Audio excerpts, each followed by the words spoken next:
Okay, we're recording now. And hey, Glennie, how are you? And Emily. So the way, you know, right now we're just getting started with this and it's great. And yeah, I really appreciate the video that you did, Amy, and the one that you did, Lily. I just listened to it and looked at a couple of, things, and it's really great. I think we definitely want to, all go over that in here as well. And I'm looking forward to what everybody has to share. And maybe, if we have time, we can watch Amy's video if not everybody got to see it. Is there anybody here that didn't get to see Amy's video? Did we all get to see it? Okay, cool. I know Lily just shared hers. Did everybody get to see Lily's, or were there people that didn't get to see Lily's yet? You didn't see it, Emily? Yeah, Yeah. I actually did not. Okay. So yeah, I think it's good because I think, from what you guys were saying, I really appreciated the level that Lily took it to. Really great, Lily. Thank you for doing that. And I think it'll be good for us to, all look at it together and talk about it together so we can watch the video and then talk about it live. And before that, I think what we'll do is, well, I think, hey, Hyro, how are you? Great to have you here. Excuse me one second. Hello.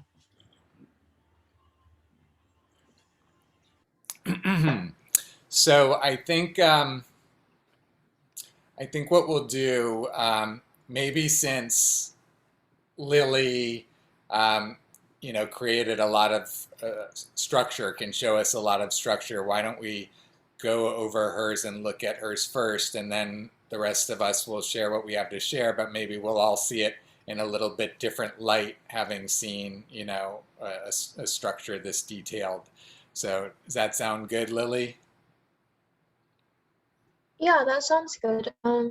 So I think because you made the effort to create the video, and I think it's great, and we want to start using that as an example, let's go ahead and all watch your video together first, and then, we can all discuss it afterwards. Does that sound good to everybody? Okay.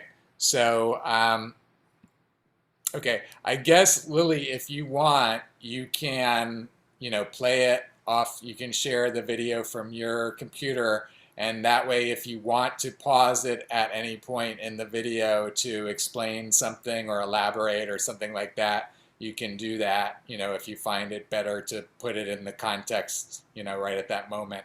So you want to do it that way? Yeah, that works. Okay, great.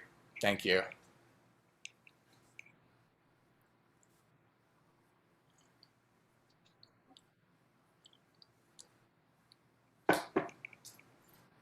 Can everyone see this screen Yep. here?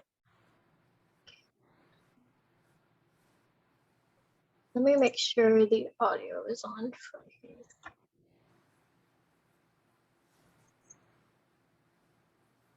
And then let me know if you don't hear the audio for the video.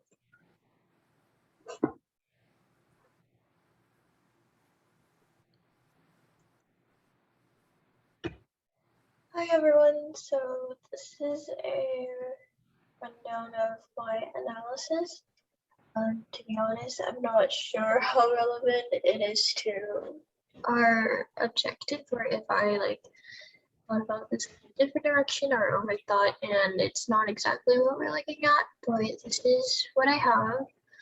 So I was more so inspired by someone had mentioned using checkboxes and stuff like that, and that makes sense, like visually and in a sort of organized way. So I kind of incorporated that into my analysis of how to categorize or how to organize it. So I made different little sheets for different sort of things we're looking at, like consumables. So there would be like the campaign name, and then the categories are like target populations are those who are consuming the information. So for example, if we go through a campaign and we see that it's targeted towards children, then we click that, and it's targeted towards general population of children that put non-specified, and go down the different categories we have. And I took the list of these consumables or categories, target population from the list we already have in the jar. And then for campaign categorization, category are here is more so the categories that Mustafa came up with, like the general umbrella terms, so like education and awareness, quality of life, and so forth. So like an example would be like a campaign and like what does it like its objective is, I guess. And then like with methods in a way where we can, I think someone mentioned it in the meeting too, that way to organize it so that we have all the methods here and then we could just check mark it. And so like example here we have like this campaign here and the list of methods here and just check marking what sort of method they use. And again, this is just sort of, this isn't all the methods. These are just what I could think of or what I was able to get from everything else that we've like seen before. But this was just more so, yeah, these are just my ideas or how I analyze and how we can. But yeah, that's the good basis of what my video was.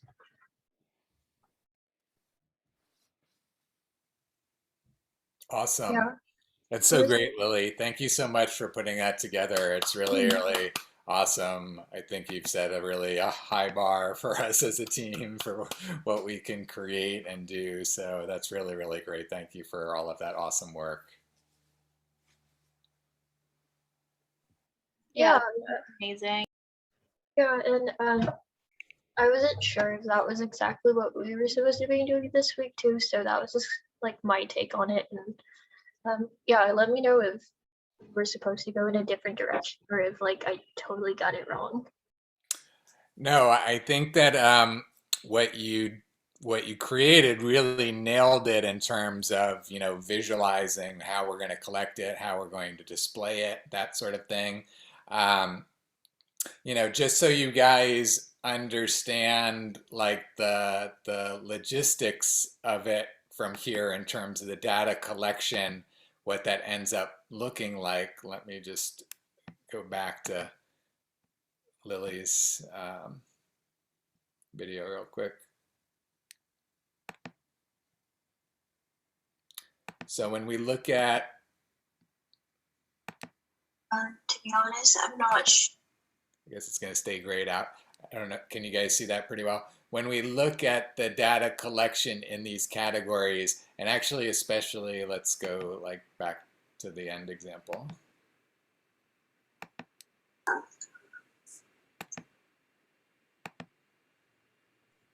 Oh, Jared, I sent the link to the doc in the chat too, if that helps to see it better. Oh, to actually look at the document? I think so, because I'm obviously not having a good time with that. So it's in the chat here. For on the chat on Zoom. The chat. Oh, the chat on Zoom. Okay, got it. Thank you. So basically, and we don't have to spend a lot of time on it now because I think Lily's really taken it to where we need it to be for this level of specificity. It's really, really great. I think, so here where we go to methods. So this is going to be, an online, we're not actually going, just so everybody's clear, we're not actually going to be having it on a spreadsheet where you go down and it looks like this on a spreadsheet. Like we can display it this way, and this is a good visualization of how we can collect the information, but we're going to collect it in a format like this. It's going to go into our database, and then once it's in the database, then we can pull it out however we want and order it however we want. So does everybody get that? And that's why, just to be clear, why we've been talking about getting the definitions of these categories down, because that's getting our data definition down for our database. So then I can go ahead and build the database based on the fields. We're creating fields and we're creating options for the fields. So that's where, then I create a database and then I create drop-down lists with those options and all the different things to actually have this form work and store the results in our database. So that's the work there is to be done. That's work that I can do. That's work that I've done a lot in the past. It's also work that would be great for us to have a website programmer that they're doing that and a team of people doing that. So it's a high priority, to recruit those people so we can start getting to much higher levels of functionality because we can have a whole team working on that functionality all the time. So, but this is a very basic functionality just to share with you guys so you guys understand, what it looks like to take the work that we're doing and then translate it into the database. So what Lily has shown us is a perfect, visualization for us to get, how we're collecting everything and how we're organizing everything. And then we can choose, because we have, infinite control of the display, we can choose to display it however we want on the screen, that information, and allow people to make whatever choices they want to get at that information. That's the control we have of having all of the data in one database and then having the interface to people to share whatever we want with them, right? So that's, part of what we're focusing on, as an organization, as you guys know, to really be able to provide value to everybody. So any questions about any of that? Okay, good. Is there anything else, Lily, that you wanted to share with what you've done here? I think, to summarize the context for your contribution, I think that you've taken us exactly where we need to be right now for all of us to understand this, group of data that we're working with and how we're going to work with it.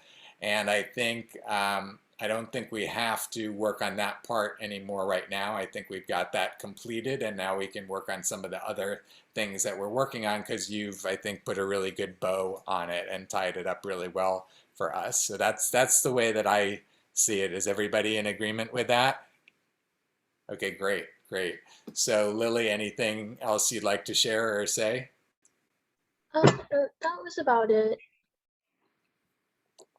Okay, well, again, I want to reiterate that it's really like all-star work, when we talk about us being all-stars and putting out our all-star effort and all of that, that's, I think, a great example. So I think we can all, use that as a model for the work we're doing. So thank you so much. That's really, really great.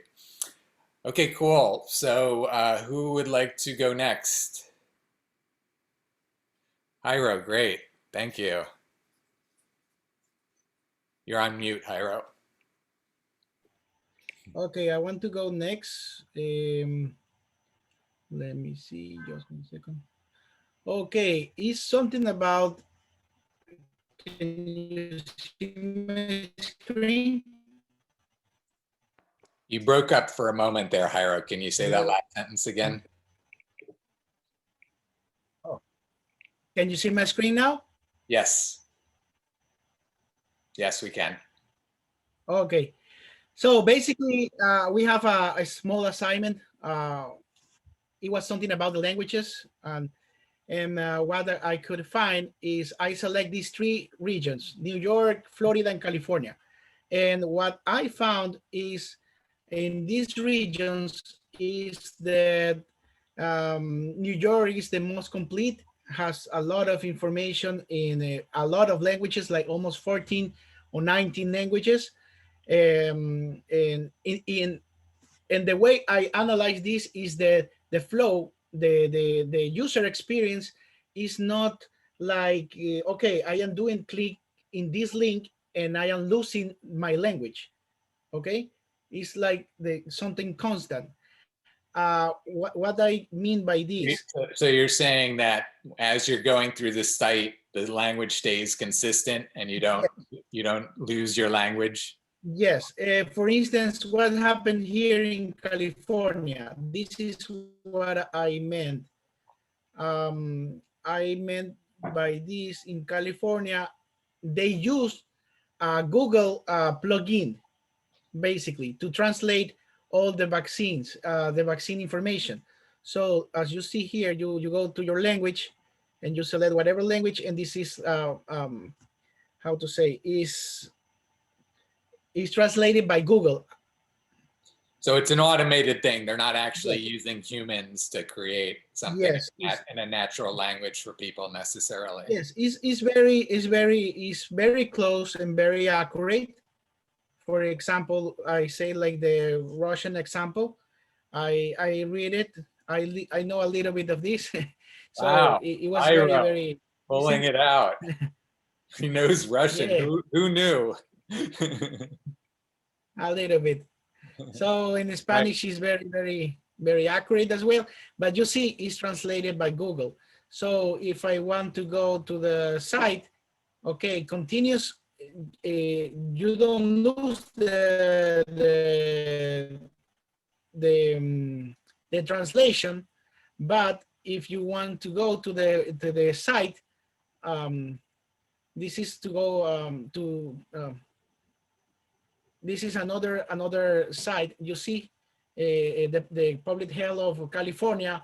Meanwhile, when you are in the same California public health or public health department or vaccine or something like the information sites in California, okay, they go through. But let's say you want to schedule an appointment, you don't have that.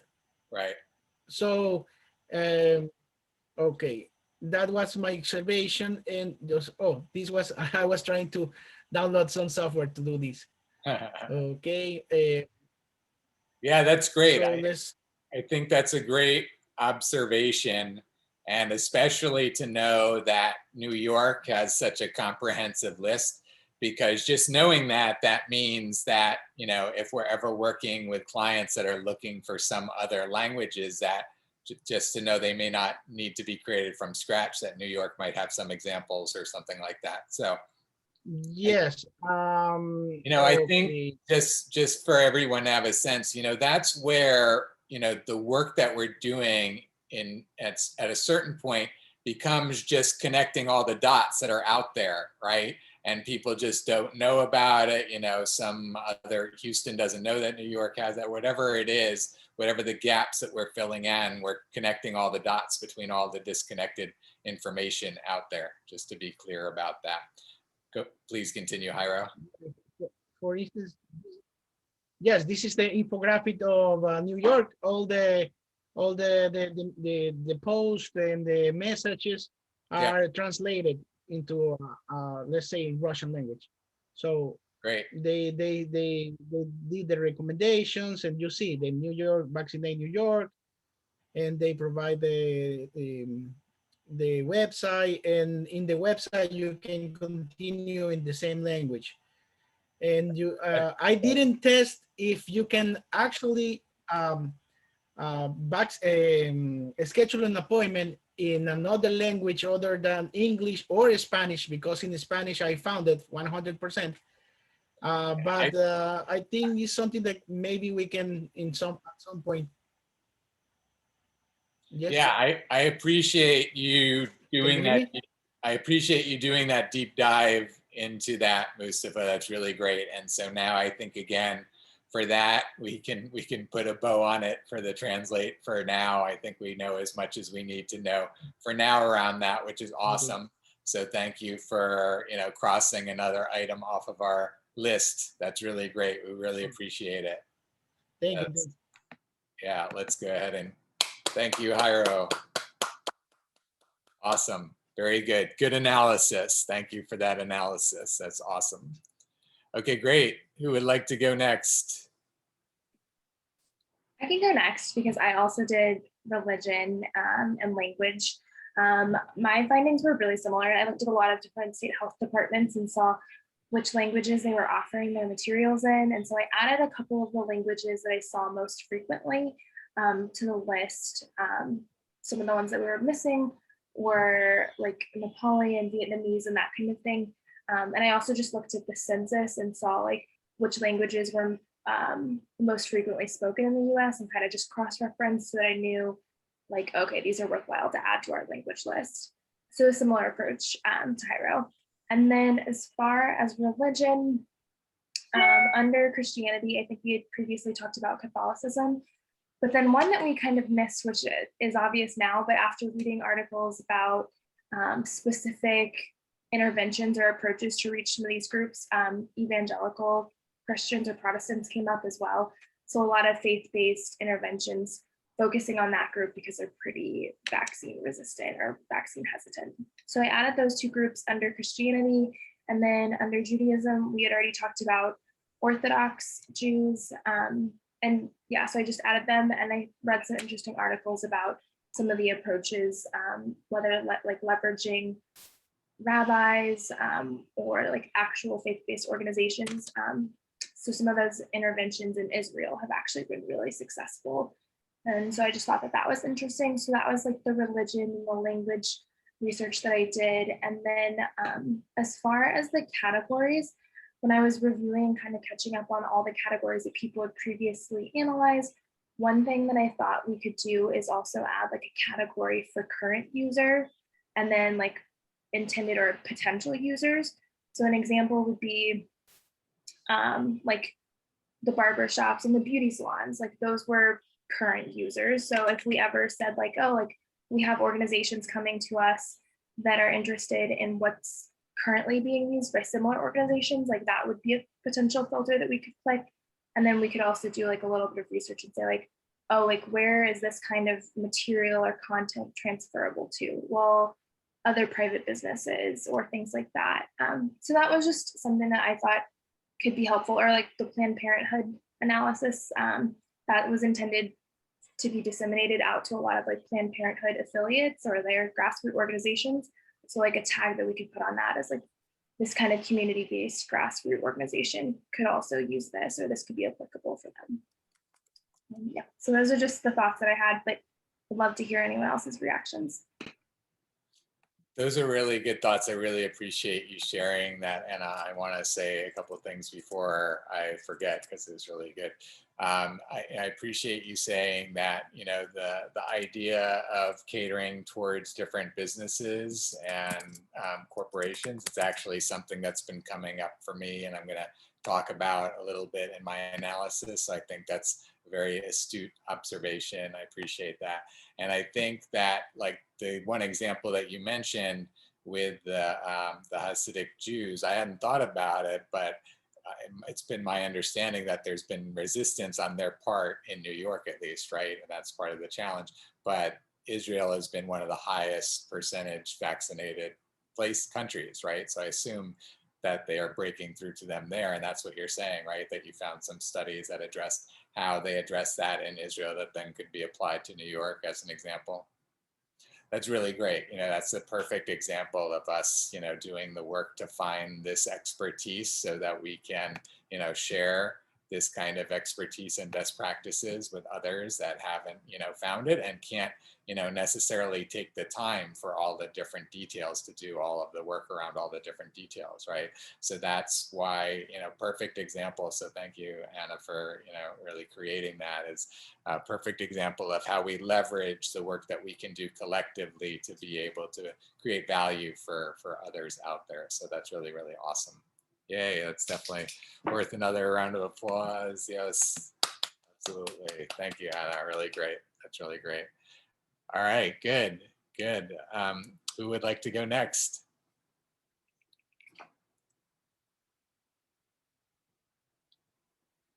Okay, Emily, yes, please. Yeah, I actually sent you a text, Jared, but like a lot of this week, I just had to put more focus on the website team than so I know you've been working a lot on that. I really appreciate that. Yeah. Yeah. So I just wanted to apologize because I don't have like as in-depth analysis, but just in like thinking and reflecting over. Yeah, I think no need to apologize, because we all want to recognize that we're all, you know, putting in our efforts in different places, and we can't all be doing everything everywhere. And you have been doing a lot of, you know, valuable work with the website and building out the pages like you did. So yeah, no, it's totally perfectly understandable. No apologies necessary. So thank you. Thanks. Thank you. And I was just thinking like maybe potentially just like looking forward, that two groups that kind of came to mind was like maybe the Amish, because I remember going this summer and like no one was wearing masks, and I'm assuming their vaccination rates aren't as high too. And I don't know really any more specifics. I'm not very aware about the Amish community, but I just thought about them as a special target group maybe. Hmm. Um, and then I know we've talked about like Native Americans and like as a race ethnicity, but I wonder like I could also look and do more research into like if because they're their own nations, like they're like sovereign nations, to see if they've been doing anything particularly different that's been effective within their own actual tribes and such, rather than just like Native Americans that like aren't part of a tribe. Yeah, no, I think that's really, really great. It'd be really great for us to be able to specialize at that level of detail for that community. That would be really great. And I think, I don't know how much that work is being done out there, but if you want to kind of champion doing that work, I think that's really great. That's part of what I want to talk about, as we get closer to the end of the meeting about what we're going to do going forward and how we're going to divide up assignments going forward. And I think that there's room, if you wanted to specialize in doing some research around that and creating expertise around that, then that's great that we can have that expertise in-house, and that's what you're most interested in kind of diving into. And I think that's part of where we're going to be going with this. So that's just a preview. Thank you for sharing what you shared and for your thoughts around that and sharing your thoughts around that. And I think, yeah, let's figure out a way to make that work, not only for you, but for others that want to, specialize in certain areas of interest within the project. So really great, Emily. Anything else that you want to share around that? Not really. Like it would be great to like learn more, but I was like also just thinking and like just seeing because they have a different dynamic. Like they work directly with the federal government, so just to see how different that looks on that end and see if anything's been more effective or if it's been worse, or just seeing in their approach towards it, or if there's a lack of approach. Just sort of just understanding something else that's also going on in our country. Yeah, I think that's really, really important and valuable. And I know it's an often overlooked community. And I think, for me, I don't know if anybody else has felt this, but I think in the last, year, especially since George Floyd, but even before that, I think there was an awakening within me of the suffering of the native peoples, on the continent, and the reverberating effects, on all kinds of levels to this day. And so, I think that I think there's a lot of room for a lot of good work there still, So I think that's great if we as an organization can be, providing support in those areas that make a difference for people. So that's awesome. Yay. Awesome. Thank you, Emily. That's really great. Thank you for doing that really great work. Yay. Awesome. Okay, cool. So who would like to go next? I'm so grateful for all of these amazing contributions, you guys. I was thinking to say, even just when we started, now just even more so, just like what an amazing job I feel like we're doing, and how engaged we are, and really how on point we are right now with what's happening in the world and the ways that we're, viewing it and taking action around it. I really, we're all really doing an amazing job. So thank you all. Really, really great. So I think we're just down to Ariana and Glendy, right? Which one of you would like to go? I can share what I found. Basically what I Thank found, you, Ariana. yeah. What I found in a lot of my research was that people are more likely to get vaccinated if they have other people around them who got vaccinated as well. So a lot of the campaigns relied on like trusted messengers and people who the community could relate to. So like in the low income neighborhoods, it would be other single moms, low income African American people, like doing a commercial and talking about their experience, rather than having like a physician or somebody who's not really in their community, just kind of telling them you should get the vaccine, here are the pros, cons, and stuff like that. Mm-hmm. Mm-hmm. That's very good analysis and very important um, details to know, and that's really good. I'm curious, have you found statistics around that or any studies specifically that back that up, or is it just more of the perception you've gotten from what you've read and stuff?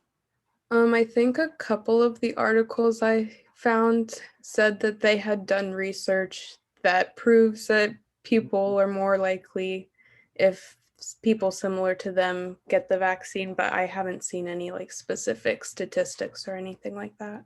I think that's great. I think this is part of, our work, and what you've done, for this week is perfect. And this is where we can take it deeper if we want to, is where we can now start to dive into, the statistics as much as we can, and really be able to, kind of follow the trail of citations, and if we can somehow, do whatever searches to find where this information comes from. I'm going to share a couple of examples of that when I do my analysis. And I think that you're right on. It sounds very, reasonable of a conclusion, and it's exactly the type of, again, insights that we want to be able to provide clients, right? If they're looking at one option versus the other and they don't know which is better, we want to be able to give them data that, demonstrates one versus the other, right? Or something like that. So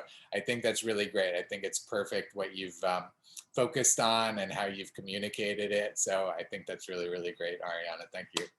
Thank you very much. Yay. Awesome.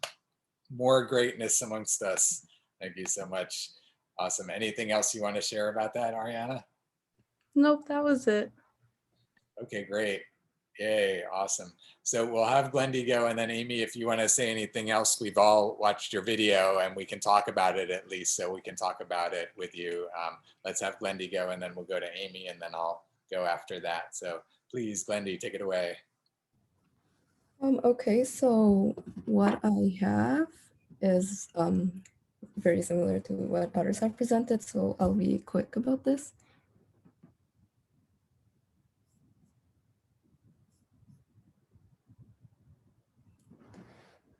So one way we could categorize this is by target population, such as age groups. I've put links for like examples or sources. Mm-hmm. First one is age group, such as young adults. Yeah. Next is race, ethnicity, or community. Particularly, I've seen some campaigns where they're targeting vulnerable communities, such as Black communities and Latino communities. Mm-hmm. Next would be a nature of affiliation, like politics, religion. I didn't list everything. This is not very detailed. I thought we could just pull some of those categories from the consumables document. Yeah. So this is the politics, religion. An example would be the Christians. Mm-hmm. Next would be occupation. And then special groups like homeless or homebound people. And particularly, the campaign launched by Patient Point, I know they're targeting patients in healthcare facilities, where they're showing them ads in like exam waiting room screens. Got it. And then by state or region or a particular area, like this campaign, they're targeting all residents in South Florida. Yep. This one is very similar to Amy's, but I thought we could categorize it by whether they're doing digital or virtual, face-to-face, or a combination of both. Yeah. For face-to-face, I was thinking maybe not just efforts like talking to a crowd or something, but also in like the efforts they do, which I just realized could be put in methods, I guess. But like in this article here, I think they're talking about doing efforts to make, for example, mosques like a safe place to pray without a high risk of infection. And then these are a couple of the Got it. methods. It's really great.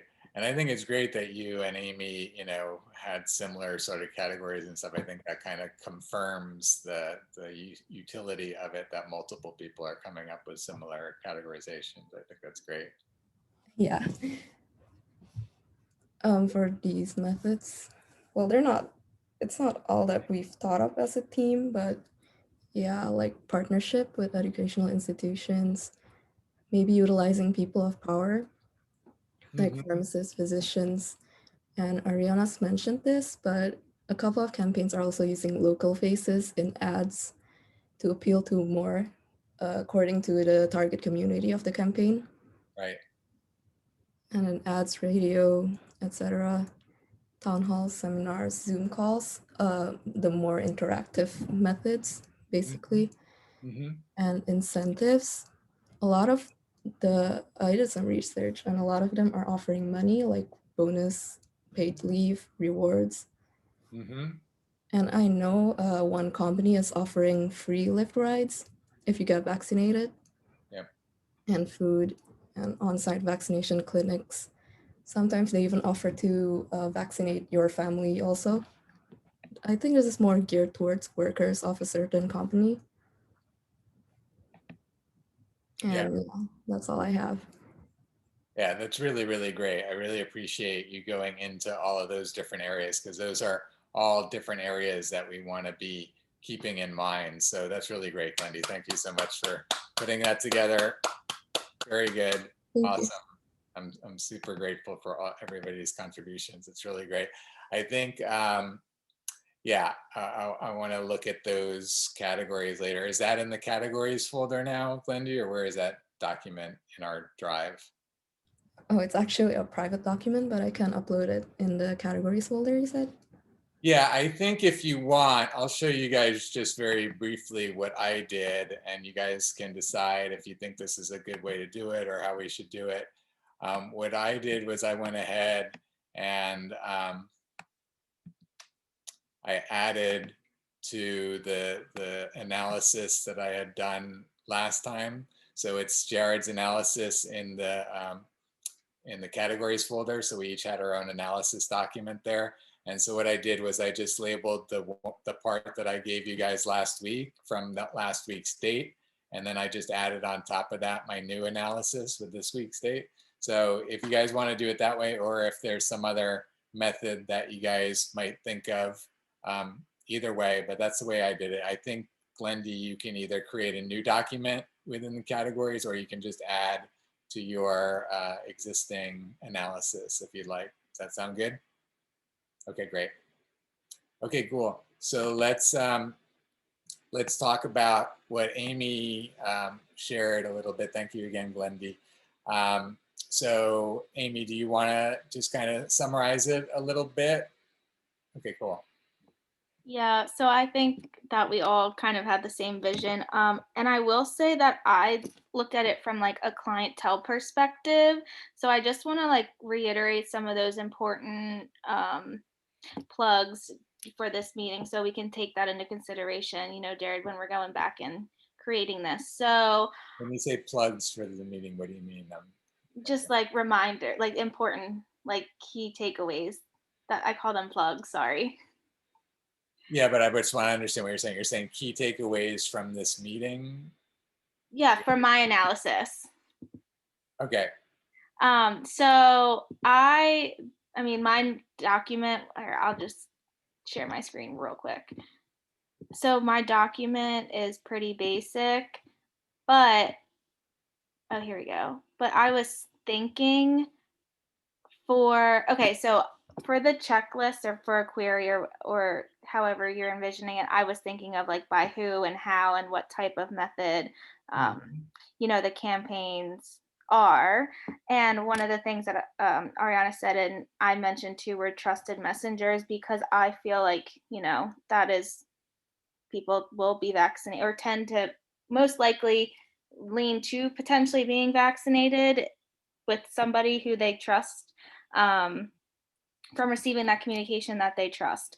My suggestion, because I think Lily did an amazing job, was if we could somehow take all of the methods, like town hall, seminars, QA panels, like in reality, they're kind of all the same, but different organizations will, you know, call them different things, I guess.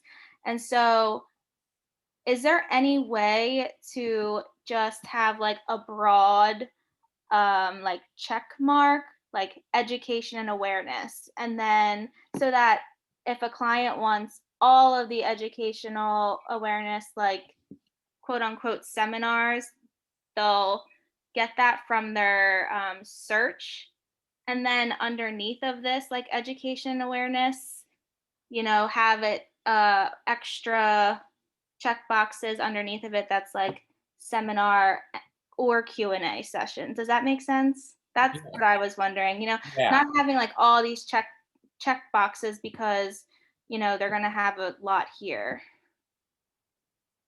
Yeah, and that's, thank you for saying all that. And keep in mind that it's not that anybody else is filling this out. This is what we're filling out Oh, okay. when we're analyzing things. So we're not giving it to anybody else to have to fill this out. That would be kind of daunting, right?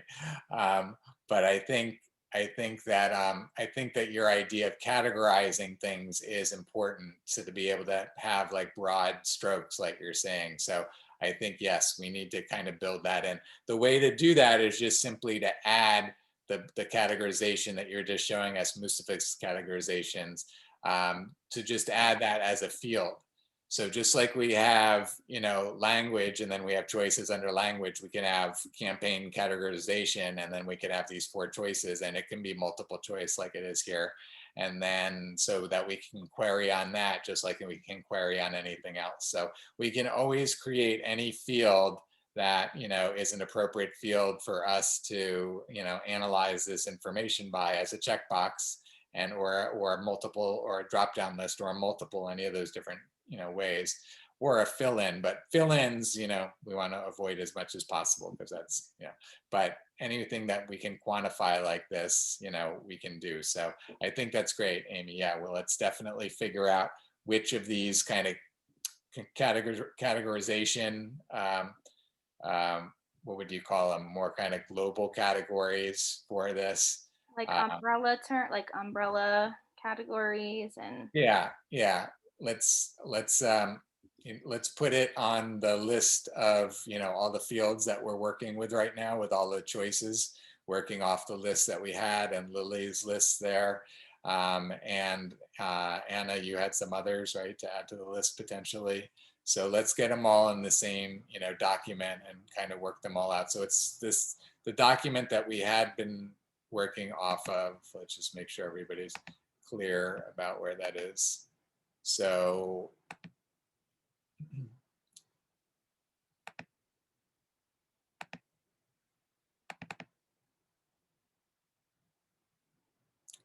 in the research team, we've been in the categories, and then it's been in the, well, we've got the 2. We've got the categories campaigns, which is what we were working off of last week. And this is where essentially, like you're saying, Amy, you're saying those categories for the campaigns, though, not for, right? So this is the kind of the comprehensive list that we're working off of right now, right? That we have on the drive.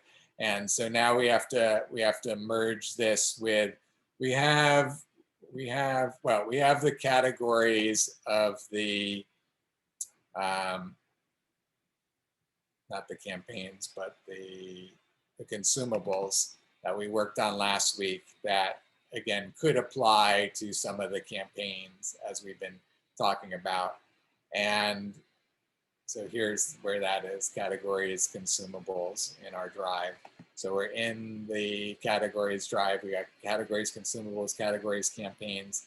And then so Anna, Amy, Lily, let's, you know, kind of combine into for the campaigns, categories campaigns, kind of use this as a collecting space to put our input, and kind of work out, you know, what should go from here into Lily's structure, basically? I was gonna say, I think we need to work out of one big document now, and I think that is gonna need to be a project for the next time we meet, and that might need more than one person. I think, yeah, I think that this, yeah, I think that should be a person or two, but let's get into what else I want to share with you guys, because I need to expand the context of our meeting and then we can come back to this. Okay. So sound good to everybody? Okay, I want to, you know, if possible, you know, wrap up by 7 or, you know, as close to it as possible. So let me do my best to go quickly and see where we can go with it. Let me start sharing. Okay, so where I put this is, as I shared with you guys, in the categories folder in Jared's analysis.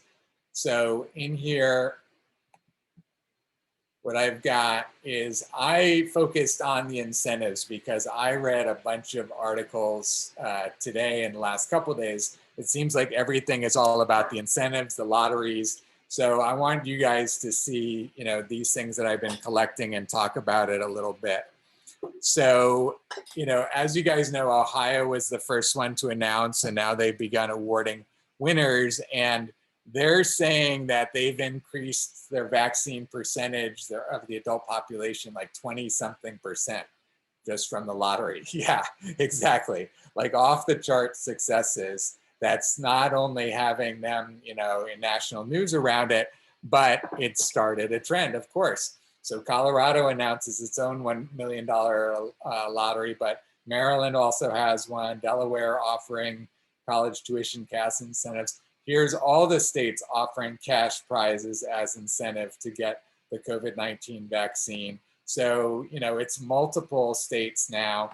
And, you know, what I'm seeing is that there's a real opportunity, it seems, you know, right now on the face from what we're looking at right here. So here's all the states, and this article was published yesterday. Okay, so this is very topical. This is when things are getting published right now. So, so here's the first one, Ohio, and then New York, and Maryland, and Kentucky, and Oregon, and Colorado. So, you know, like that quickly, everybody's jumping on the lottery bandwagon. And part of it too, if you didn't catch in what I was just showing you, is that, where did I put it?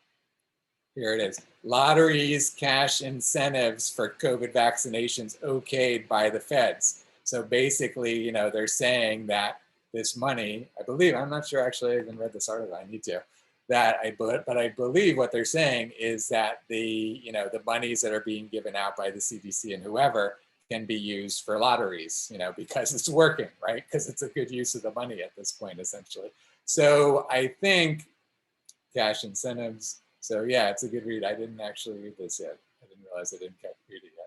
So anyways, but the idea, like I said, is that it's approved. The money they're getting can be used in this way. So I think there's a real opportunity because it's all so new, because this is like breaking this week and like the experts are 1 week old at this point, that, you know, it's an opportunity for us to jump in and start really, you know, collecting data and sharing this information and use it as a real us, you know, as a team to narrow our focus just to the incentives part, you know, for a week, to really kind of blow it out in our in-depth analysis of all these different incentives and what's happening where, and us actually to essentially almost become like the incentive tracker for the country, right? And, you know, as I was thinking about it that way, I was imagining that that's actually something that people would be very interested in. Actually, let me show you another part of this as I'm sharing all of this. So it's not just the lotteries, right? So, you know, here's, you know, from fries to lottery tickets, states get creative. And then, you know, there's I'll click on that in a moment, but it's all the different things, you know, the free French fries, the free donuts, all the different things. But then like, here's an example. I don't know if you guys saw this, but this is in like the last day or two. United Airlines is offering vaccinated travelers free flights for a year. So they're offering their own lottery for United Airlines. And what they're doing, if you think about it, it's very appropriate because it's an airline and they've been very into the whole COVID thing and they have an incentive for people, you know. But the point is that they are, you know, doing something that costs them a nominal amount of money, and they are getting all this free publicity that they're offering free tickets. So this is like the cheapest, you know, marketing play for them to, let's say this free flights for a year, you know, how many flights can you take? Let's say that, you know, they're out, you know, $100,000 for all of this free publicity. So really the point here is that any corporation that wants to offer anything as a reward, as an incentive for vaccination can, you know, basically make a PR play here, you know, to do that. And by in one aspect, they can only put it out, you know, in their own world and however that gets out there. But if there is a place that is this incentive tracker, you know, as I was mentioning that, where you can go as a consumer to see all of these different incentives from all of these different places, then that would be a very attractive place for, you know, the potential consumers to go, right? And so then it becomes a much more even attractive place for the corporations because they now have an audience here where everybody knows like this is the place to go to see where all the incentives are. So again, this is where I'm imagining that us in a very short amount of time, like I imagine that within a week with all of us working on this, we can get to a relatively advanced place of sharing, you know, what is out there, you know, across the country. And again, I believe that this has the potential to be like get a lot of national publicity actually as like the place to go for incentives, right? Like everyone that's getting a vaccine is saying, where can I get, what's the website for me to go to see all the free donuts and all the free beer and all the free everything that I get once I've got my card, you know? So it's not just like one incentive, but you're getting like this whole world of incentives to go and get the vaccine. So I think actually to kind of like own that space, like it's totally in alignment with what we're doing, right? Because the thing that we get to share is that, you know, we're collecting all of this information just like we're collecting all the other information for all these other things. So it's kind of like a real world example to show all these potential clients like what we can do by collecting information and sharing information. And I think you guys tell me what you think, because I know this is a very different, you know, concept from what we've been talking about. But I went to see today if the domain vaccineincentives.com was available, and I thought maybe we could get vaccineincentives.com and, you know, put it all out there. But actually, it was taken already. So I was like, oh, that's a bummer. And then I was thinking about it. I was like, well, what would be a good alternative? And I was like, well, Top Vaccine Incentives seems like it would be pretty attractive.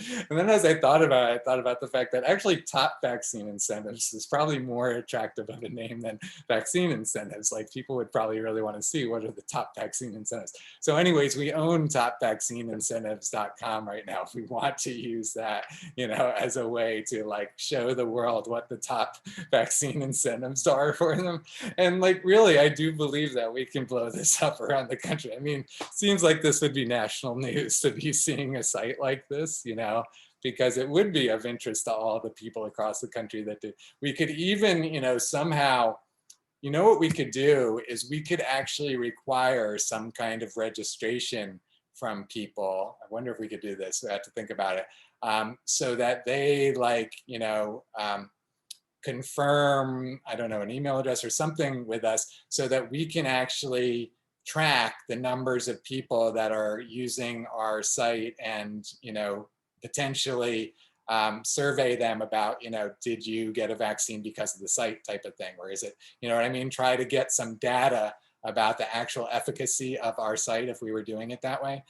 I like the idea of all of this, because I think not only does it serve the purpose that we're working with clients to really, take this information and all the information to another level, but I think it gives us a whole new level of national exposure and, things to play with around that. I think it can help, help us, if using it properly, we can continue to grow that attention and keep having reasons to have attention. So I think I've shared enough with you guys. What do you guys think about this idea? Do you think that this is something that sounds like a good idea to you guys? Is it something that you're interested in working on?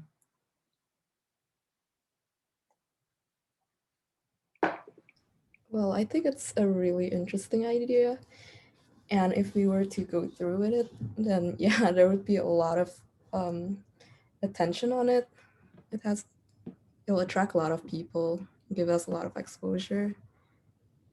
Yeah, I appreciate you saying that. And that's one thing I want to make clear. I don't see this at all as the entirety of our project scope.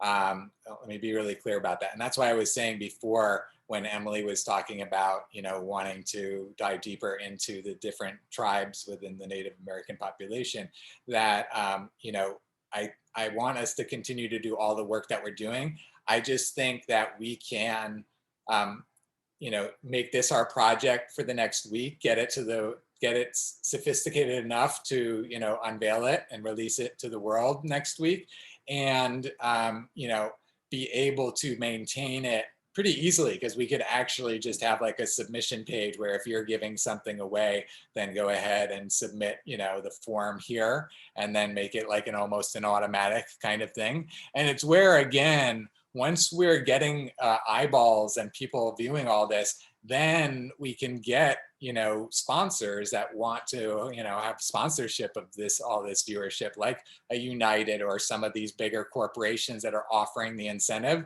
and they want people to know that they're offering it and they want to ride this attention. And so again, there's a lot of room from my perspective. And it goes back also to what Anna was saying about, working with corporations. The other part of this, and this is where it kind of drifts over into the corporate side. I apologize. I see we're only a couple minutes from 7, and I think we're getting close to the end, but I think we're going to go over just a little bit. Is there anybody that has to leave right at 7 on the hour? No? Okay, good. I appreciate it. Let me keep going. We'll just wrap up as quick as we can. But here's the thing, as I was saying before, there's this incentive for corporations to offer incentives, right? And so that's one part of it, is that we can, again, pitch at some point when we're far enough along, pitch almost any corporation about helping them to bring an incentive of whatever they want to offer to, the public, and work with them on that. But here's the whole other side around corporations, is corporations are in this place where they're trying to figure out what incentives can I offer employees to get a COVID vaccine? And, here are the companies requiring employees to get vaccinated, and what you can and cannot ask your coworkers about their vaccination status, and tracking and return to normal, and what you, can your employer require you to get a COVID vaccine? These are your rights if you don't feel safe at work without a mask. So there is like this whole world that I hadn't been thinking about, honestly, about the whole corporate marketplace of needs for the types of services and expertise and guidance that we're going to be providing, to the public health departments and the community-based organizations and all that. I think there's a real, as Anna was saying, a real marketplace for what we're doing within the corporate market as well. And so I think we'll get there. I don't think we need to talk much more about it right now, other than to say, here it is, and start to look at those articles and think about it, because I think in the next couple of weeks we'll start to go, and see what we can offer in those directions as well. But I want to see, again, because I think that, for the reason, at least, if only for the reason that Glendy was saying, we haven't had a big splash publicity wise, lately, and we never have on a national level yet, right? So even just to find a reason to, bring that, even if it's a fleeting moment, bit of notoriety for us. It helps build our portfolio and our resume and our attractiveness, especially as we keep stacking those up over time, right? And this, we can anticipate just being, the first of many in this way.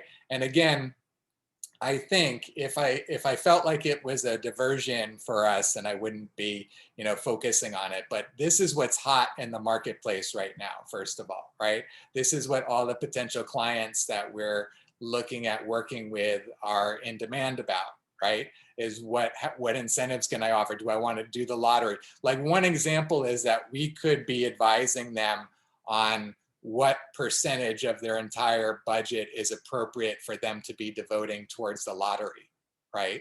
Like that could be a very practical, bit of information that would be very useful to these public health departments that they wouldn't know unless they've been communicating with all the other ones to see, well, what percentage of your funds did you use? What percentage of your funds did you use?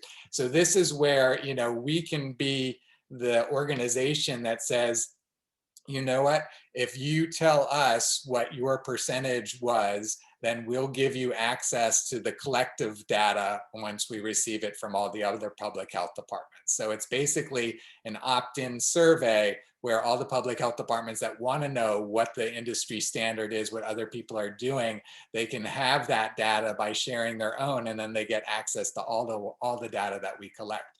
And so that's a business model example for us to start thinking about the type of data that we can collect, and even to start to think about, well, what like trusted partners can we work with if they're not so sure they want to share that data with us? Can we partner with the University of Miami or another university or some other organization that they would want to share that information with and partner with them to do this type of analysis, right? So I just want to give you guys examples of the ways I want us to be thinking about this, because this is where we can, we can take something, we're talking about doing it all, and it's great that we're going to do it all, but it's still a lot, as we all know, because we've been trying to process it all.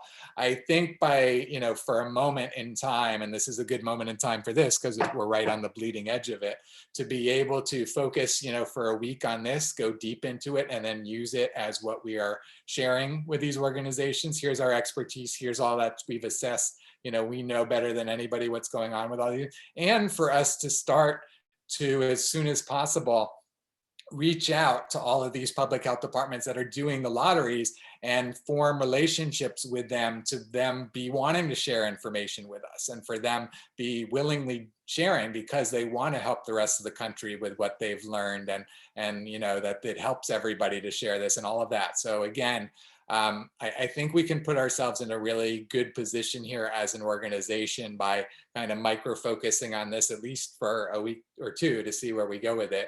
And again, not that we're going to abandon everything else, but I think to make this a major concentration, for the next week, at least the next week, and see what we can have by next Wednesday's meeting. What do you guys think about that? Does that sound good to everybody? Are you guys enthused by it? Is it something that seems to you to be a very practical way of looking at what's happening and taking, the data that's out there? And that's part of it too, is us really searching to find data and even talking, because part of what we're going to do, the way that I'm envisioning it, I appreciate your guys' positive reinforcement, by the way, the acknowledgement there. The way that I see it is we're going to be essentially, again, forming relationships with all of these state departments as quickly as we can, since they're the ones primarily doing the lottery. There are some locals, but let's focus on the states initially first. And then, again, get into this rapport with them around the sharing of the information. And we can see what we might need to do to do that. And I've got a meeting with Dr. Brown tomorrow. Maybe he'll have some ideas, and maybe there's some other, professors or people, maybe you guys have some professors or faculty that you've been connected with in the past that might have some interest in something around this. We'll figure out a way to, see that we're opening the doors to be able to, get this information starting to circulate with us kind of at the center of it, right? And vaccine rewards, thank you, Anna, for sharing that. Yeah, definitely want to look at that. Is that something we should look at this moment, or we can Oh, no, I was just saying like vaccinerewards.com as like another domain is also available because Oh, it's available. Oh, okay, great. because I thought you were saying there's another one that's doing it like what we're oh talking about. no, I just thought of it because a friend of mine actually, she got like donuts or something and then like used the hashtag like hashtag vaccine rewards. So I don't know. I was just curious. That's all. Yeah, no, that's great. Thank you for saying that. So that's great. So are you open to us getting that and using that? Yeah. Yeah, it was just an idea that I was throwing out because I know you're. Yeah, no, I appreciate it. I think it's a good idea. I'll think about it some more, but it seems like that might be a good domain to have a good approach to take. So thank you. That's really great. So yeah, I think what we'll do, let's kind of like drill it down to where we go with this now and what we have by next Wednesday. I think for the moment, so we decided, just so you guys know, maybe Amy already shared this with everybody, we're not going to have meetings on Monday because of Memorial Day. So so we won't have our research team meeting on Monday. I'm still trying to figure out, when our best time is each week. I guess at least, we talked about kind of taking week by week. For next week, let's just make it just Wednesday, and then we'll see on Wednesday what we feel like for the following week. So Wednesday, 6 p.m. next week, that works for everybody? Okay, good.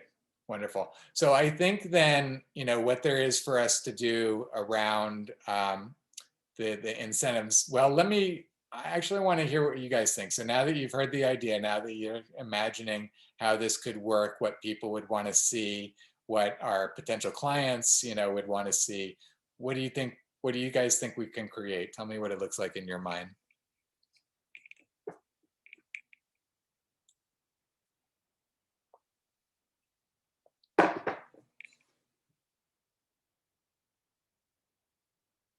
Like, do you mean how it would look like on the website and how it would be organized for people visiting the site?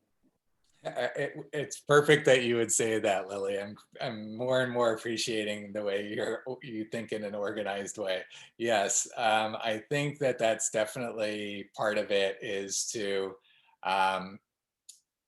imagine what the actual website could look like. I think is part of it, because if we're thinking about it from a user perspective, and we want to make it user friendly and attractive, and we want it to go viral basically, then yeah, I think we do need to think about what do people see when they show up, and how do they get to what they want. And I guess even as I'm thinking about, we'll even have to make it localized as well, right? Where if it's like a local donut shop, that people are able to enter their zip code and find something within 30 miles of their zip code or something like that.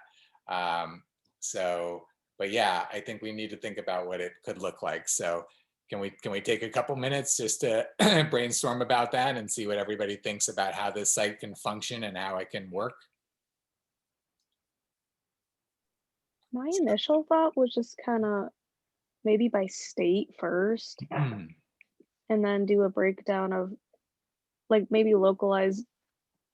Like I definitely agree with that, but like maybe if there's certain types of incentives, like if it's just like the lottery, or if it's just food or tickets or something to break it down. But I think by state would be the most relevant umbrella term. Yeah, it's great that you're saying that. So let me break down what you were just saying. So I like the categories around like food, beer, sports. Funny, the demographic that's coming to my mind as I'm saying all of that.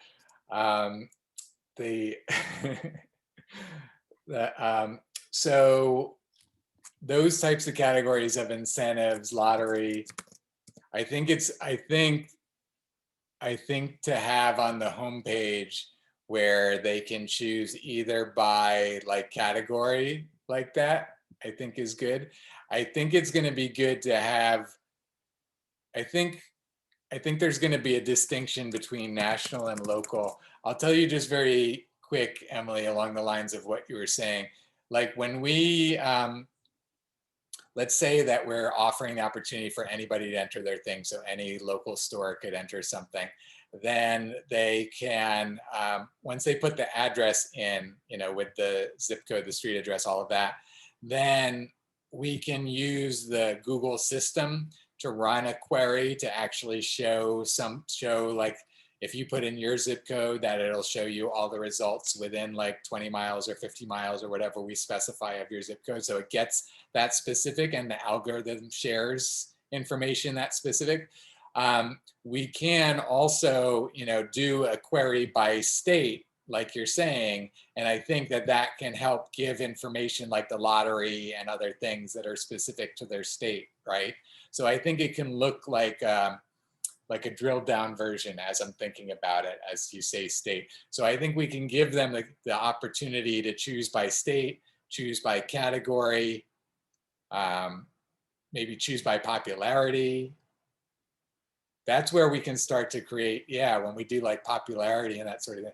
There's really a lot of places this can go, and that's, it's interesting. We need more people on the team to really go to a lot of different places. That's good, and I like those categories. Let me grab those. Copy that. Thank you for that. Let me paste that. Okay, actually, we can keep looking at each other. Let me put this here. Yeah, so I think that let's get back to what we can do as individuals. Why don't you guys tell me what, now that we've talked about what the site can look like and how it can work, let's talk about like what each of us can do over the course of the next few days. And what let me tell you the assignment that I was imagining before this came to my mind, because it's still an option for any of you that want to do it, like what you were saying, Emily, as an example. So there's, I want to start to create these blocks. I think some of you have heard this in some of the other meetings of assignments. So like a 5-hour assignment, a 10-hour assignment, 15-hour assignment. So we can have these distinct ways to measure, our assignments and our output. So if any of you are interested, you can dive into the analysis, all the trial stuff, all the stuff that we were looking at, all the campaigns, and do something exactly like what Emily is talking about. Take an interest area and then do an analysis across the campaigns to focus in on this specific interest. For Emily, she's talking about a certain population as an example, but it could be, not just a population, but it could be a political view, or it could be, racial or socioeconomic, or whatever it is, just some specific analysis, within these campaigns, within these deliverables, to be able to provide a end result analysis at the end of that 5 hours or 10 hours of work, that then you're going to produce, like a 2 to 5 minute video along with the written document that is like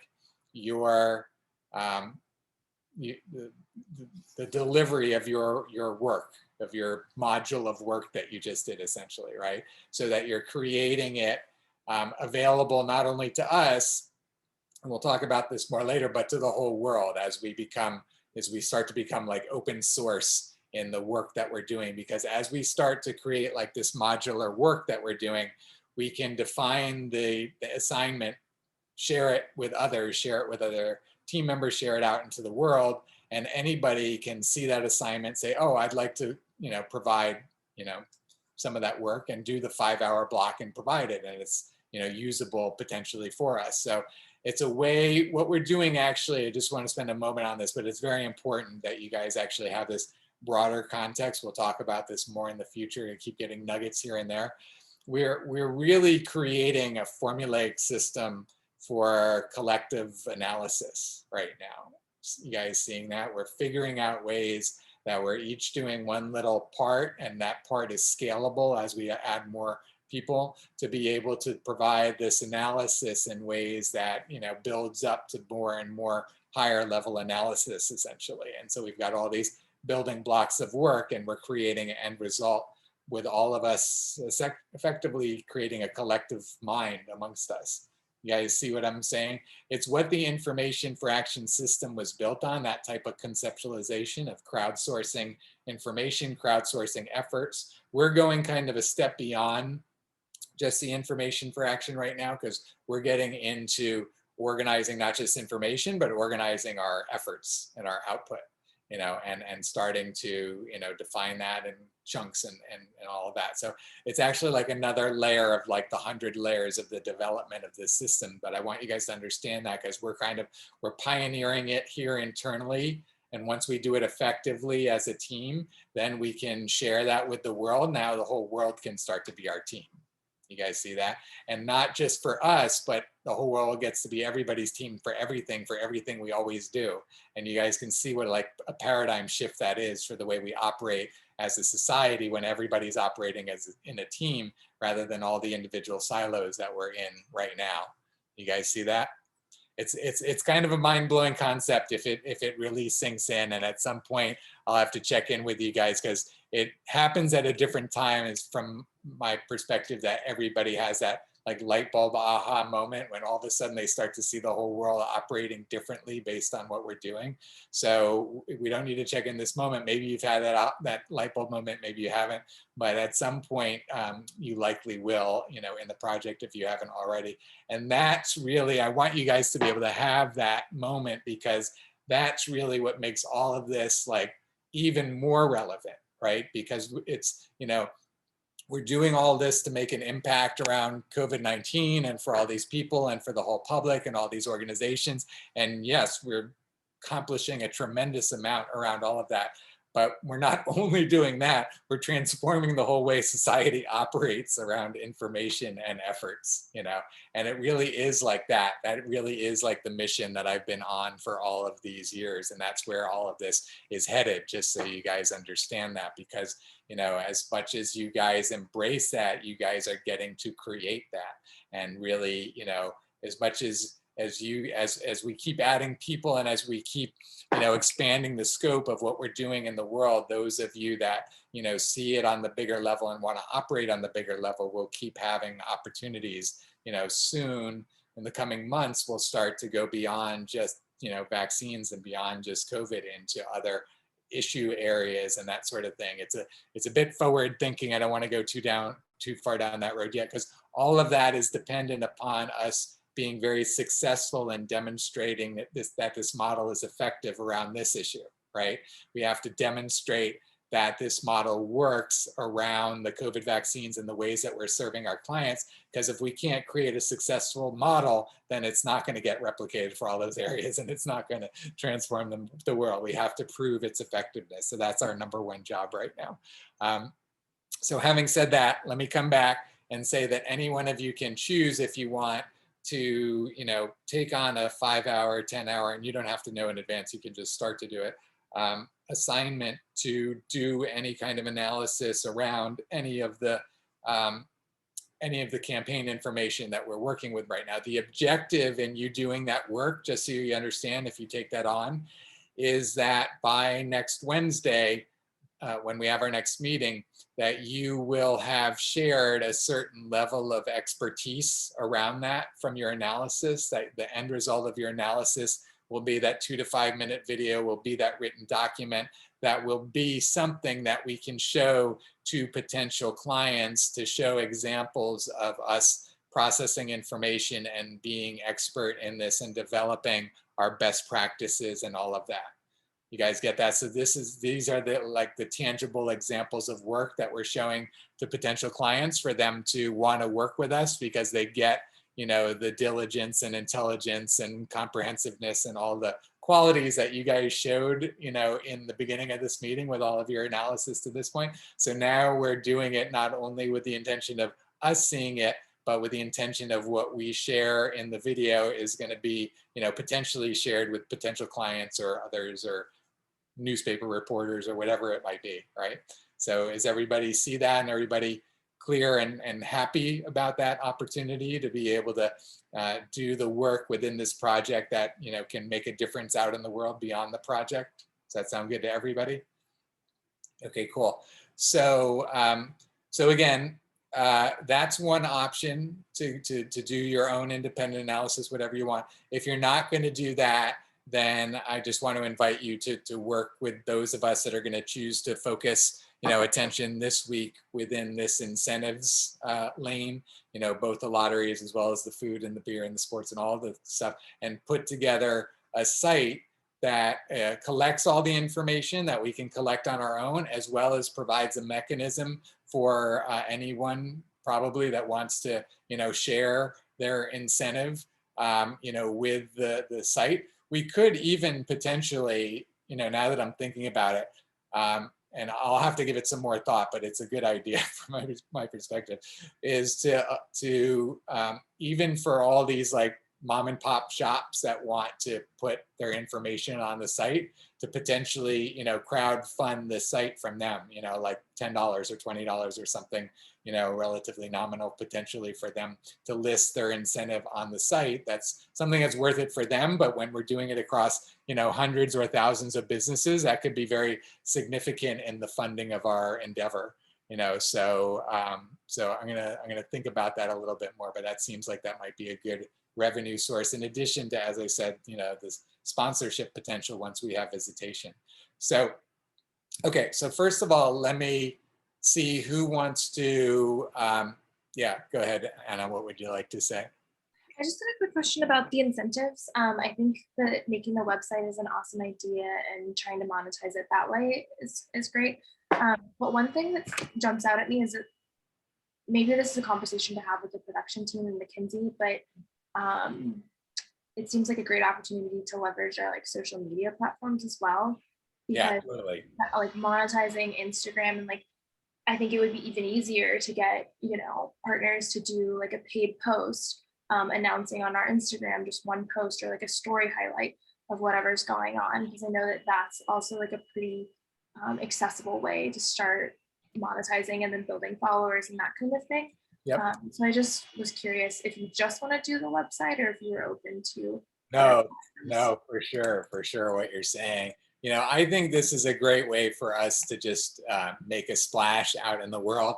I'm confident that once we make our splash, we can keep swimming and keep growing and keep finding ways to make it bigger and bigger and bigger.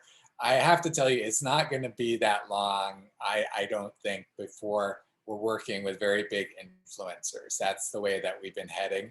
I did a lot of work a couple of years ago, very deep in work in terms of developing a whole kind of world of working with influencers. So that's called kind of waiting in the wings. And as soon as we're ready, I think that it's going to be a big aspect, because as you know, the influencers kind of equals the audience, right? And so as we're working on developing all of that, that's just going to be a very big key for us. And I think we're going to have some really big incentives for influencers to want to work with us. So I think that we're going to be, we're going to be very big very soon. And I think this is just one way that we kind of didn't necessarily expect a week ago, that we can kind of start that process right away, kind of jumpstart it and see where we go from there. So it'll be a real, ride by the seat of our pants kind of thing, based on where we're at the moment. As you guys know, we're evolving quite quickly, although there's still, a lot for us to evolve, as you guys know. But I think at this point, I think, we're in a good enough position, I think, where we can handle whatever gets thrown at us, and we'll just roll with it, right? Does that sound good to you guys?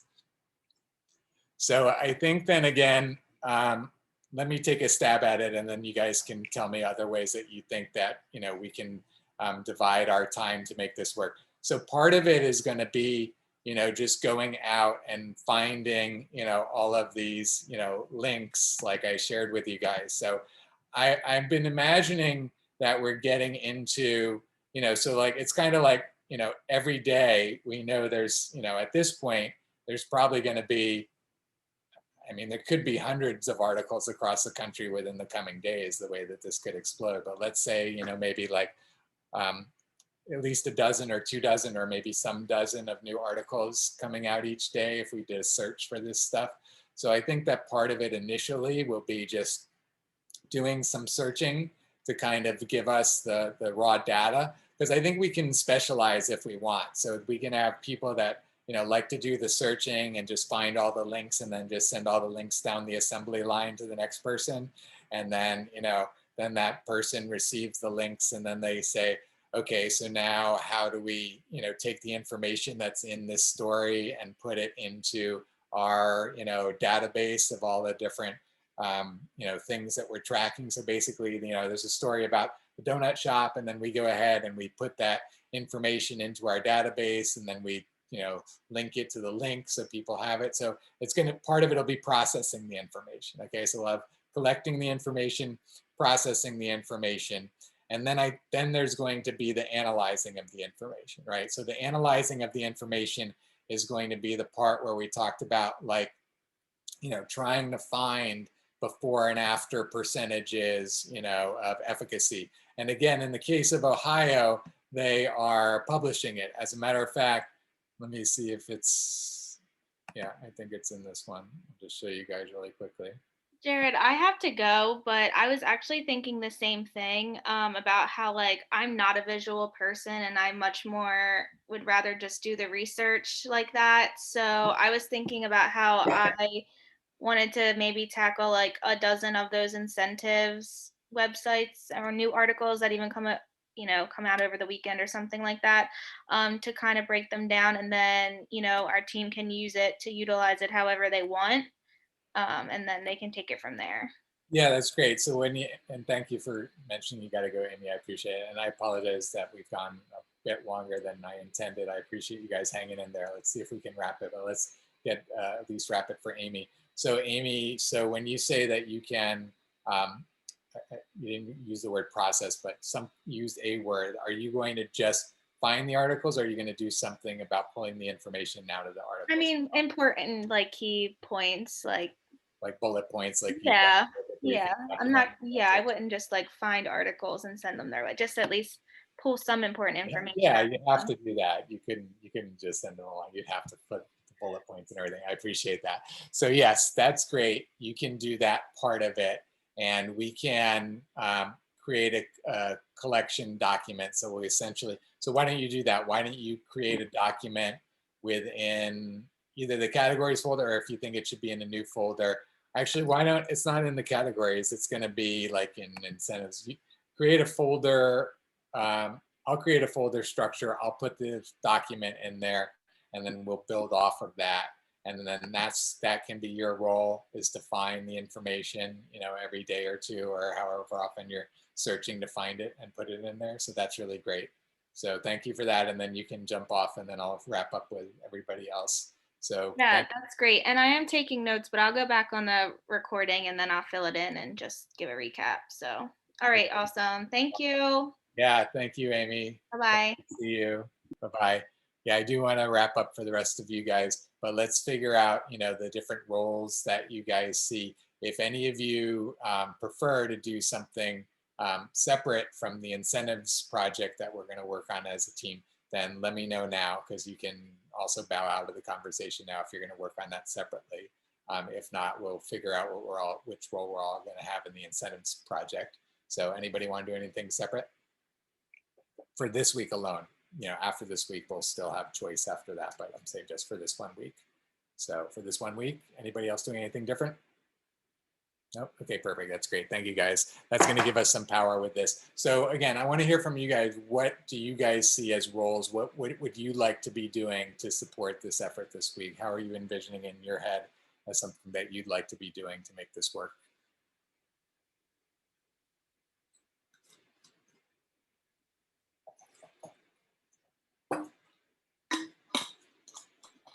I mean, initially when I first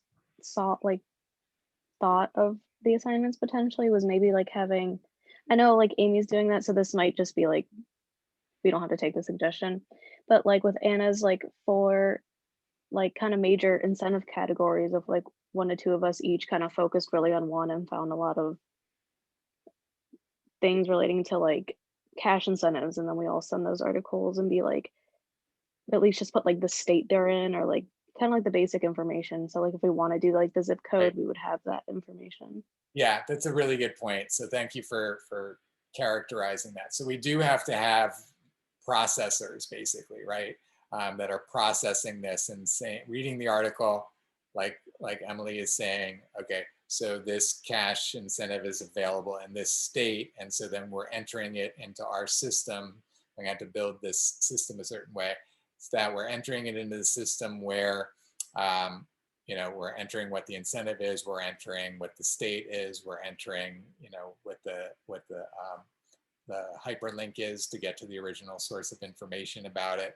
So then, you know, at some point, there's going to be potentially a little bit more work with that. Like if it's a specific, you know, singular location of a certain, in some article or something like that, then we're going to put in the address or whatever, the zip code or whatever it is into the system. But there is essentially that entering of the incentives coming from the raw data that Amy is sending us to then translate it into data into our system. So there is the need for at least one person to work on that. So maybe one or two people to work on that. So who would like to work on that part of it? Mariana, okay, good. Thank you for that. Are you raising your hand or are you volunteering, Anna? Oh yeah, I'm also volunteering. Yeah, and I can help with Ariana, like building a table to basically put all of the information that we get from those articles. Okay, that's great. Yeah, a table will work in the beginning. We'll end up, again, creating a database interface, but to begin with, that's a good way to do it. I think what you can do, well, I think to begin with, you probably won't have a lot of individual addresses, but you know, you can put the whole address in where you need a whole address. Otherwise, you can just put the state or just the, you know, zip code or whatever.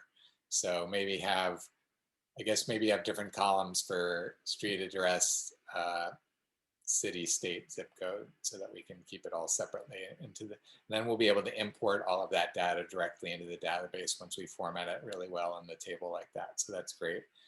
Okay, perfect. So Anna and Ariana, you guys will work on that. So that's really great.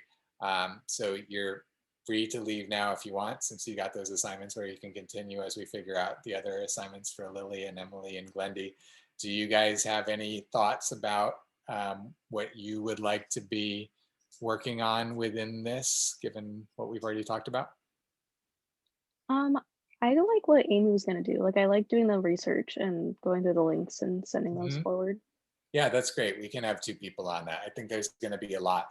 I think, so that's great. So Emily, you'll work on that along with Amy. I think that, let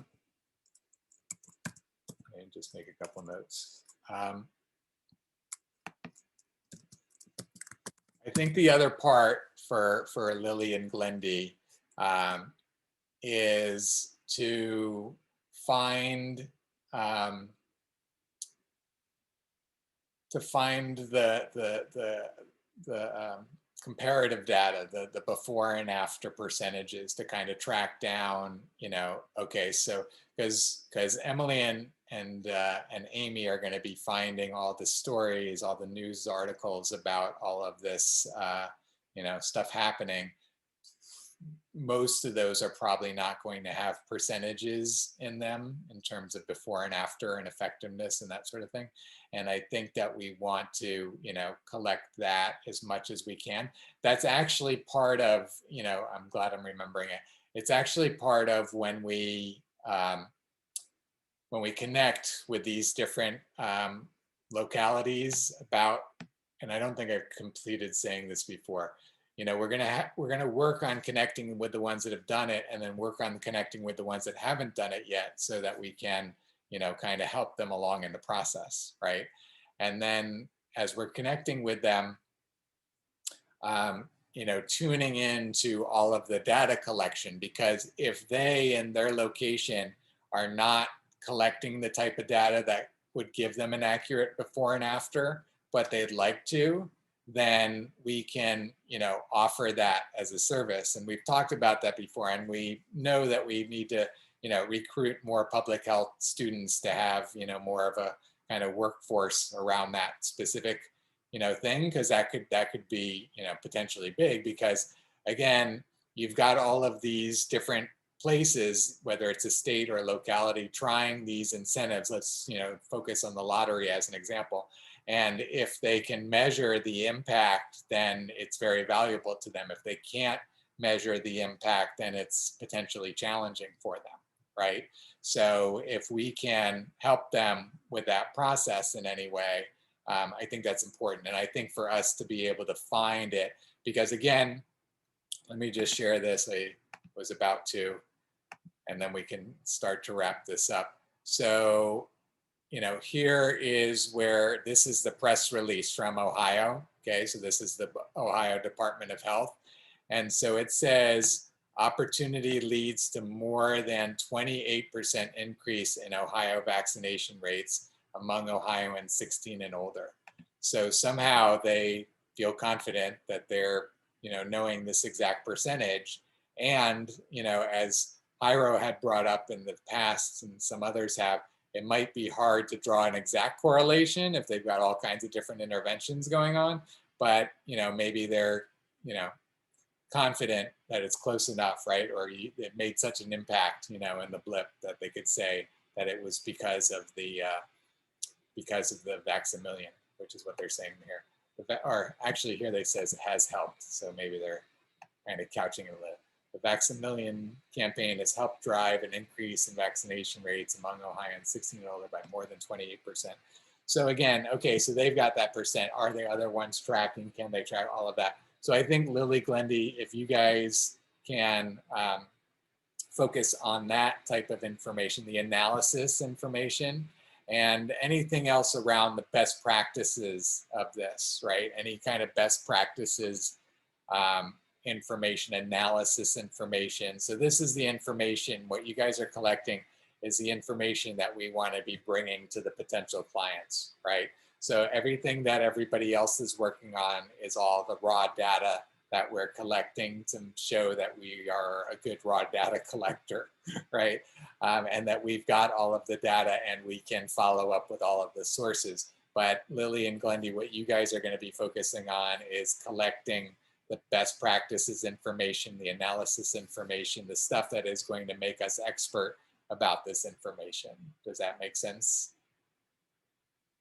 Is everybody clear on that, on Lily and Glendy's behalf? So we have an idea, you know, what they're doing. Okay, great. Thank you guys. That's very important, as you know, both of you. So I really appreciate you guys taking that on and collecting that. And I know it'll be supremely organized, Lily. So I really appreciate that as well. That's really great.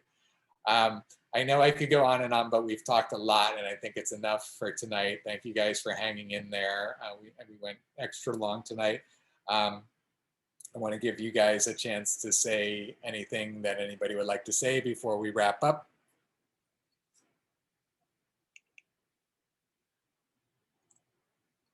Nope. Okay. Well, I don't have to say how awesome this is. You know, I think everybody feels it. We're really, you know, on the cutting edge of what's happening in the world right now and really positioning ourselves in a really, you know, interesting place. And let's all just imagine what it could be like for what we're doing to go viral, because I think that there's a really decent chance we can make it that. I think, you know, based on what we create, we can see what kind of cool videos we could put together. This is where, again, you know, we really need to start recruiting all these, you know, video production, all these different, which we're working very hard on, as you guys know. For those of you that don't know, I know you guys all know, you know, we're releasing our updated website tomorrow, and we're releasing it in a video format so everyone can see it before tomorrow's meeting. And then we're going to be using that to start reaching out and doing the student recruitment across the country. So all the wheels are in motion and all the other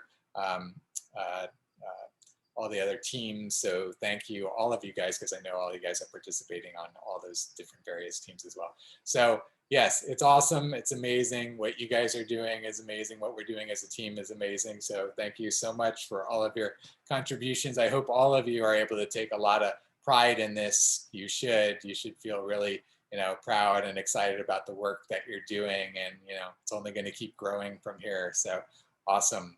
Go team. Yay. Thank you guys. I will see you tomorrow's meeting, and have a great night. See you guys later. Bye.